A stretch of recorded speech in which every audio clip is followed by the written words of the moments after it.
নমস্কাৰ বন্ধু বান্ধৱীসকলে দেখিছে আজি মই শামুকৰ ৰেচিপি লৈ আহিছোঁ। বহুতে খায় বহুতে নেখায়। তো মই শামুকবোৰ প্ৰথমতে চাফা কৰি পানীত তিয়াই ৰাখিছিলোঁ অলপ টাইমৰ কাৰণে। আৰু এতিয়া শামুক বনাবৰ কাৰণে মই লৈছোঁ অমিতা, আদা আৰু জলকীয়াটো আপুনি আপোনাৰ সোৱাদ অনুসৰি দিব পাৰে। মোৰ জলকীয়াটো বহুত জ্বালা আছিলে, সেইটো কাৰণে মই অলপেই দিছোঁ। এইটো হৈছে খাৰ, যিটো আমি ঘৰতে বনাওঁ। আৰু যদি এইটো নাথাকে তেতিয়া আপোনালোকে ছ'ডা ব্যৱহাৰ কৰিব পাৰে। আমাৰ যিহেতু লোকেল আছে, আমাৰ ঘৰতে বনোৱা হয়, সেইটো কাৰণে মই এইটোৱে দিছোঁ।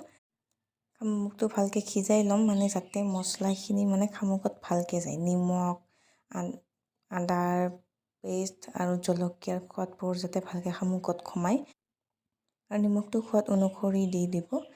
ভালকৈ উতল অহাৰ পিছত, ভালকৈ সিজাৰ পিছত এয়া অমিতাটো দি দিছোঁ।